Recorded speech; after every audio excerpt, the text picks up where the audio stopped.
Jadi kalau mau kafah sendiri, mulai. Jangan cuma menjadi orang Islam tapi tidak mau melakukan ajaran Islam. Ada apa gerangan?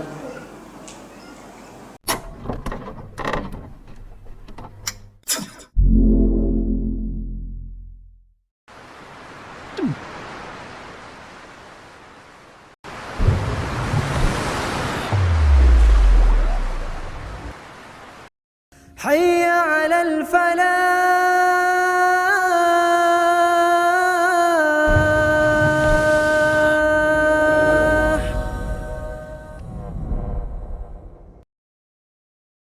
Kemudian ikhwat iman, hadis Nabi SAW memasukkan sebagian ajaran Islam yang dianggap perkara furu dari kalangan tersebut sebagai bagian dari kemuliaan dan menjadi penopang agar agama ini bisa tetap tegak di muka bumi. Hadis yang berikutnya adalah la yazaluddin dhahiran ma'ajjalan nasul fit wa li'anna al-yahud wan nasara yuakhirun.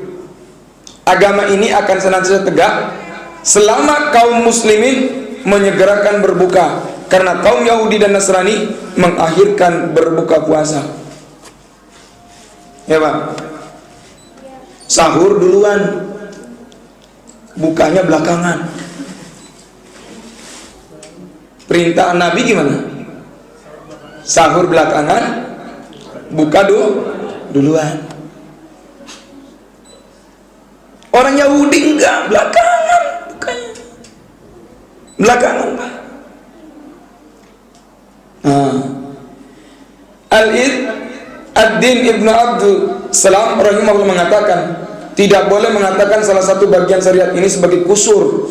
Kusur itu artinya kulit, karena di dalamnya terkandung berbagai manfaat dan kebaikan. Bagaimana mungkin perintah untuk melaksanakan ketaatan dan perkara keimanan dikatakan sebagai kulit? Artinya kita menganggap enteng perkara-perkara ibadah, enteng. Jangan enteng Pak dengan perkara ibadah, terutama yang fardu. Kalau dipanggil datang. Jangan sampai yang datang itu malaikat Israel yang manggil. Saya yakin kagak ada yang mau kan? Siapa yang mau mati duluan? Yang mau mati duluan? Saya dulu apa ibu dulu? Saya dulu setelah bapak. Oh gitu, sama saja. Berarti nyuruh saya duluan. Cuman bahasanya enak dikedenger.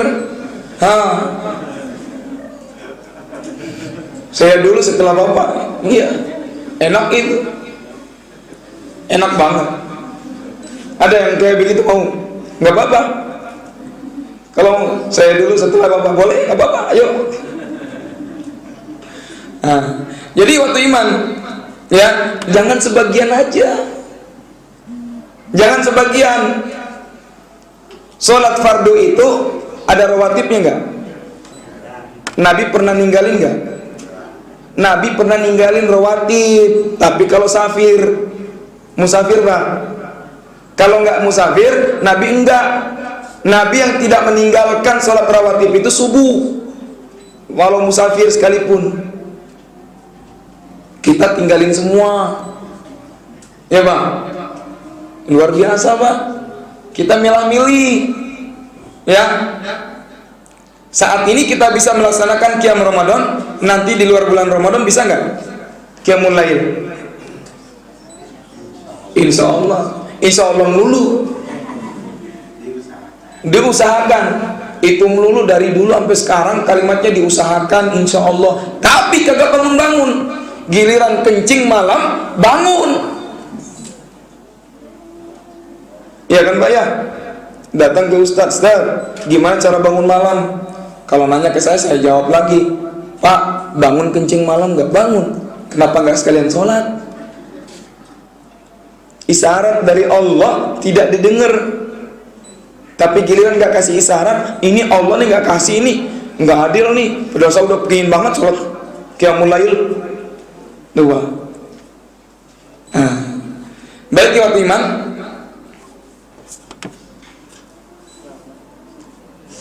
Masih lama katanya. Jika dikatakan kepada salah seorang di antara mereka, sesungguhnya pendapat ustadz kamu itu hanyalah kulit karena tidak sejalan dengan syariat, maka dia akan mengingkari dengan teramat sangat dan justru berbalik menyematkan label kulit tadi pada ajaran syariat. Jadi ada yang menganggap enteng ketika ada ustadz mengatakan ini sahih, ini sunnah. Ya Pak, ini sahih, ini sunnah. Nggak usah, yang fardu aja. Pak, memang ada di zaman Nabi datang salah seorang sahabat itu dari Badui. Namanya saya lupa namanya. Dia datang kepada Rasul lalu bertanya, "Ya Rasul, saya tidak akan melakukan yang lain kecuali sholat 5 waktu, puasa Ramadan, menghalalkan yang halal, mengharamkan yang haram. Apakah saya masuk surga?" Kata Nabi, masuk surga. Kata Nabi, masuk surga. Syaratnya apa? An la tusrik billah, untuk tidak menyekutukan Allah. Tapi mungkin gak? Mungkin gak Pak? Mungkin tidak menyekutukan Allah. Minimal sirkul asgor gitu, syirik kecil, riya. Kita meninggalkan puasa, kita meninggalkan sholat, kan ada yang kena hawa nafsu. Betul Pak? Coba cek aja para pedagang di luar sana, rela meninggalkan sholat maghrib demi dagangan. Tukang ojek online, azan berkumandang, belum mampir, bawa sekalian itu konsumennya. Mbak, sholat dulu saya Mbak, sebentar Mbak, daripada saya antar Mbak nanti meninggal di jalan, mendingan sholat dulu. Berani gak ngomong kayak gitu? Enggak berani. Qulil haqqa walau kana murran, katakanlah yang benar itu walaupun pahit. Pahit Pak, ngomong sama konsumen begitu Pak, pahit. Padahal untuk kebenaran, betul nggak? Padahal syariat ini tidak lain adalah ajaran yang bersumber dari Al-Quran dan As-Sunnah. Maka orang ini pantas diberi hukuman takdir yang setimpal dengan perbuatan dosanya. Baik ya iman, kita langsung. Kaidah tersebut merupakan kaidah yang terkenal dengan kaidah emas, ya, atau kaidah toleransi yang berbunyi nata'awanu fima ittafaqna alaih wa ya'dziru ba'duna ba'dan fima ikhtalafna fi. Kita saling bekerja sama dalam perkara yang kita sepakati dan saling toleran dalam permasalahan yang kita perselisihkan. Itu kaidah Pak. Jika kaidah ini diterapkan, maka ajaran Islam akan terlepas satu persatu. Terlepas satu persatu Pak. Kenapa? Kan tidak ada lagi i'tisomanya, bersatu Pak. Padahal perintah Allah apa Pak? Wa tasimu bihablillah. Yang kedua, kata Rasul, kalau berpegang kepada Quran dan hadis tidak akan tersesat. Sekarang dia berpegang pada hawa nafsu, berarti tersesat. Ini yang kacau iwat iman. Kemudian iwat iman yang dirahmati oleh Allah Subhanahu wa taala, kita kembali lagi 15 menit lagi, 10 menit lagi. Sambil lihat jam nih Bapak Ibu. Sambil juga suara saya ini agak ditahan-tahan Pak, mohon maaf. Dalam menelusuri kalimat kafah tadi, mesti kita telusuri terlebih dahulu apa yang dimaksud dengan kafah. Makna secara umum kafah itu secara bahasa adalah menyeluruh. Secara istilah kafah itu adalah setiap ajaran Islam yang dibawa oleh Rasul dan para sahabat, itu kafah. Apa-apa yang dibawa oleh mereka ada merupakan kafah. Maka oleh karena itu waktu iman yang dirahmati oleh Allah Subhanahu wa taala, mari saya mengajak, jangan cuma menjadi orang Islam tapi tidak mau melakukan ajaran Islam. Islam ini akan hancur bukan oleh agamanya, tapi Islam ini hancur oleh umatnya. Kenapa? Umatnya meninggalkan agamanya, maka tidak akan ada lagi agamanya. Yahudi itu udah habis, Pak, menurut cerita, karena sudah ditinggalkan oleh orang Yahudi, khususnya yang asli, termasuk Nasrani yang sekarang beralih fungsi menjadi Kristen. Kan gak pakai Nasrani, Pak?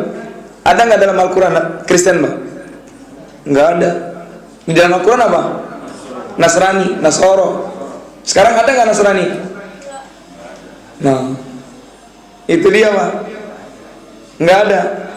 Makanya akhirnya umat Islam sebagian kecil mengatakan kita mesti toleransi, jangan sebut kafir, tapi sebut non muslim. Itu nggak konsisten, karena tidak ada yang namanya agama non muslim. Nggak ada. Ada nggak agama non muslim? Yang ada itu adalah kafir. Yang kafir itu yang di luar Islam. Ada Nasrani, bukan Nasrani dulu, sekarang, Mbak. Nasrani sekarang, Kristen Katolik, Kristen Protestan, Ortodok, Advent, Koptik, Syriak, Anglikan. Tapi kalau untuk Anglikan nggak boleh orang lain, hanya ada di London, ya Pak. Itu buat raja, keturunan raja, semua keturunan raja Anglikan agamanya. Nah, di Indonesia ada Katolik, ada Protestan, ada Advent, ada Ortodok, ya Pak. Yang katanya lebih dekat ke kita tuh apa? Ortodok katanya. Ikut puasa juga katanya. Tapi seikut-ikut puasanya mereka, karena imannya bukan pada Allah, kata Allah, la yahbatanna amaluhu, maka amalnya tidak ada gunanya apa-apa. Tapi saya ingin katakan, bukan cuman mereka, termasuk kita. Amal kita nggak ada gunanya, sholat kita nggak ada gunanya, kalau bukan karena Allah. Kalau orang menjalankan ajaran Allah, berarti mengamalkan perintah Allah. Itu namanya orang beriman. Kalau tidak menjalankan perintah Allah, orang beriman nggak? Ya Pak. Presiden kita Joko Widodo, betul? Terus kemudian kita mengamalkan undang-undang Cina. Kita Pancasila nggak? Tuh, jelas Pak? Udah keluar dari Indonesia kan?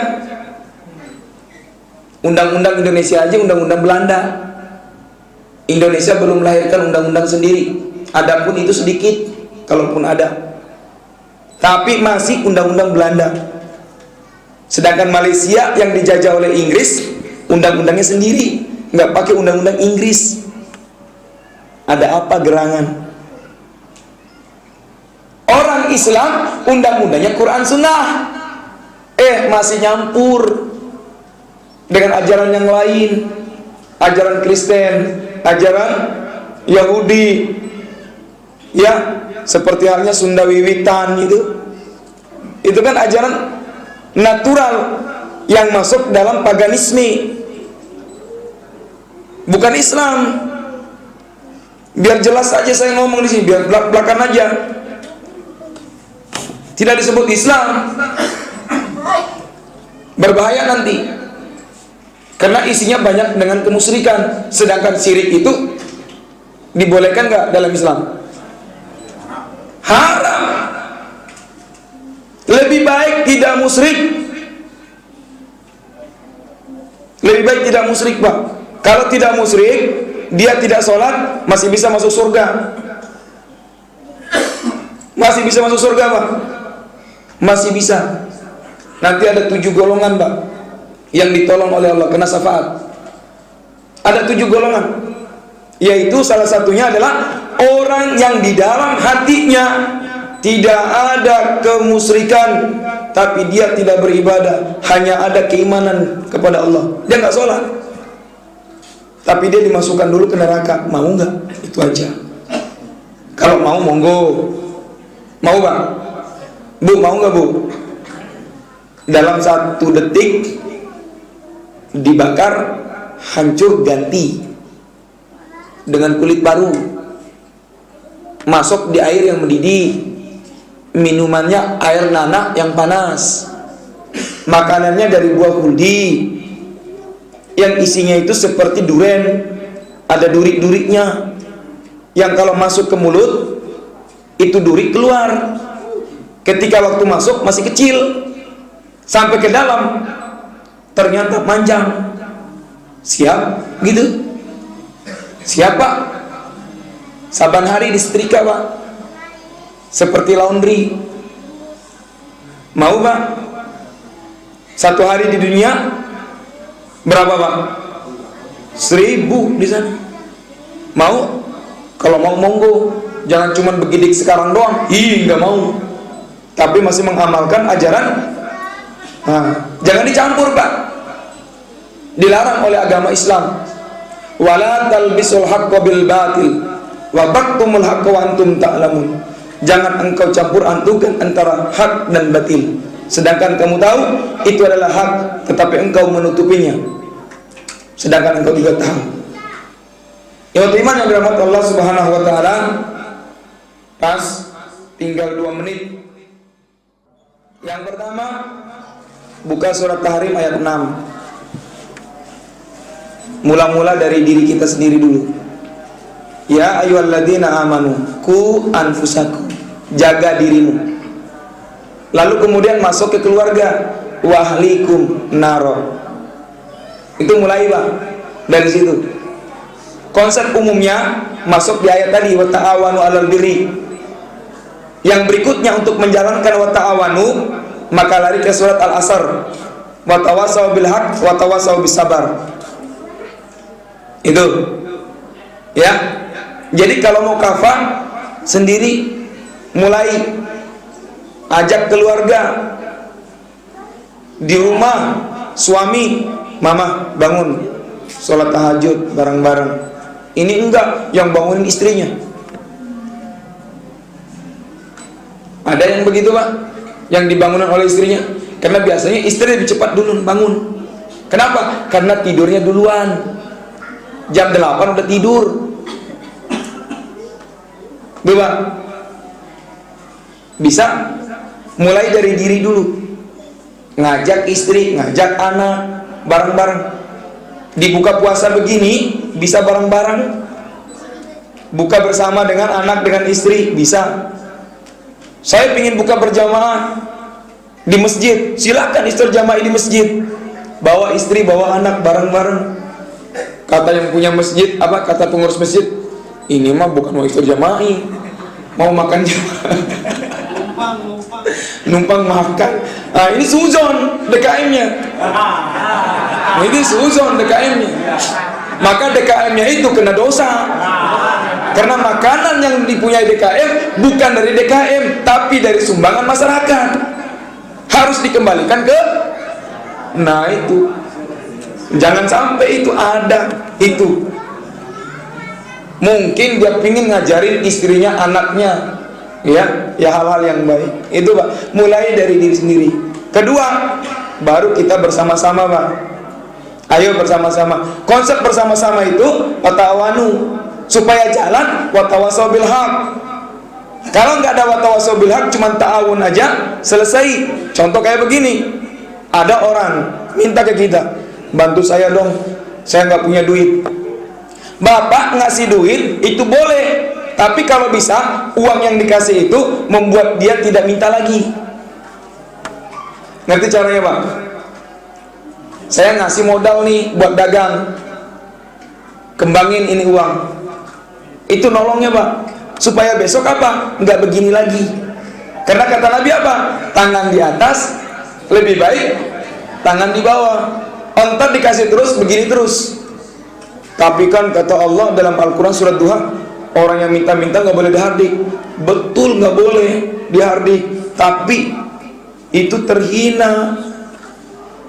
Kami jadi dosa kalau menghardik. tapi perbuatanmu itu membuat dirimu menjadi tidak iffah. Tahu tidak iffah Pak? Kesucian dirinya hilang. Ya, tadi yang ketiga, negara ini. Negara ini bisa syariat, undang-undang bisa. Siapa bilang tidak bisa? Negara ini berdiri karena ada masyarakat. Betul nggak? Ada nggak negara tanpa masyarakat? Nggak akan berdiri. Maka mulai dari masyarakat. Jangan tegur undang-undangnya. Mari bermasyarakat Islami. Nanti konunnya rubah, bisa.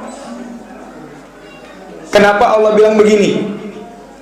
Kalau sekiranya suatu daerah, suatu kampung beriman dan bertakwa, kami akan buka keberkahan baginya dari langit. Betul Pak? Ayat itu. Kami akan buka la fatahna alaihim barakatuh minas sama. Itu bukan dari undang-undang, tapi dari masyarakat. Ayat itu. Cek lagi ayatnya. Jadi jangan nunggu undang-undang. Nunggu sampai botek juga nggak bakalan ketemu. Yang di sana itu DPR itu banyak orang munafik, banyak orang liberal, banyak orang kapitalis, ada orang Syiah, ada orang PKI. Gimana mau syariah? Bisa? Tidak bisa. Satu-satunya yang berjalan dari rumah kita. Kita mulai bersyariah, istri bersyariah, anak ikut bersyariah, tebarkan ke samping, tetangga bersyariah. Kan enak, dagang bersyariah. Mulai Pak. Ini nama kampungnya apa nih? Pulau Gundul. Kalau semuanya itu bersyariah, yang lain pada bingung. Mohon maaf Pak ya, mohon maaf. Ada satu daerah di Jawa Tengah itu yang tidak mengizinkan yang namanya bangunnya franchise itu Pak. Ya, dia maunya apa? Dari masyarakatnya sendiri. Dari masyarakat, oleh masyarakat, untuk masyarakat. Sekarang apa Pak? Top, nggak pernah keluar di TV. Masyarakatnya begini semua. Rokok nggak boleh masuk. Tidak ada iklan rokok, tidak ada perokok di kampung itu. Nggak ada. Nggak ada maksiat Pak. Aman Pak. Tuh Pak. Kalau Pulau Gundul ini mau, bisa. Jangan nunggu undang-undang. Maka konsep saya bilang begini, bisa dipakai nanti. Hormatilah orang lain, jangan tunggu orang lain menghormatimu. Muliakan orang lain, jangan tunggu orang lain memuliakanmu. Sayangi orang lain, jangan tunggu orang lain menyayangimu. Cintailah orang lain, jangan tunggu orang lain mencintaimu. Kenapa Pak? Karena kalau kita sudah menghormati, menghargai orang lain, kita itu nggak ada rugi. Hidup ataupun mati, kita surga tempatnya. Karena kita sudah menghargai orang lain. Tapi kalau kita nunggu orang lain menghargai kita, mencintai kita, keburu mati, yang ada bawa dosa. Gimana Pak? Udah cukup ya? Kan 5 menit katanya, 5 menit, tinggalkan 5 menit ya. Betul Pak ya? 5 menit, baik, pas. 4 menit ya. Terakhir Bapak Ibu, ada doa yang sering diucapkan oleh masyarakat. Kalau meninggal orang yang suka berjudi, berzina, yang sukanya mencela, menghina, doanya adalah Alhamdulillahirabbil alamin. Dia sudah meninggal. Kalau masih ada, apa jadinya di kampung? Betul Pak? Tapi kalau meninggal orang yang baik, inna lillahi wa inna ilaihi rajiun. Ya Allah, baru saja kemarin kami duduk bersama di masjid. Orangnya baik banget. Kenapa sih duluan diambil ya orang-orang baik? Mau yang mana Pak? Yang pertama apa yang kedua? Mau yang pertama apa yang kedua? Lemes amat, udah mau buka nih. Yang pertama, kedua? Kalau mau yang kedua, ayo berbuatlah yang terbaik. Jangan membuat yang tidak baik. Nabi itu mengajarkan akhlak yang baik. Ya Pak? Nabi itu mengajarkan akhlak yang baik. Mari berakhlak. Insya Allah kafah. Bapak Ibu sekalian, mungkin itu yang bisa saya berikan. Mohon maaf, waktu jualah yang memisahkan kita. Sampai jumpa di kemudian hari, yaitu di surga Jannatun Naim. Semoga kita dikumpulkan kembali di surganya Allah bersama-sama, saling bersaksi antara satu yang lainnya bahwa kita pernah bersatu majelis di tempat ini. Yang kedua, Bapak Ibu sekalian, mari kita sama-sama saling mendoakan. Jangan tunggu orang lain berbuat baik kepada kita baru kita mendoakannya, tapi mulailah untuk mendoakannya sampai kematian menjemput kita. Rabbana atina fid dunya hasanah wa fil akhirati hasanah wa qina adzabannar. Aqulu qawli hadza fastaghfiru lakum. Wassalamu alaikum warahmatullahi wabarakatuh. واعتصموا بحبل الله واعتصموا بحبل الله جميعا ولا تفرقوا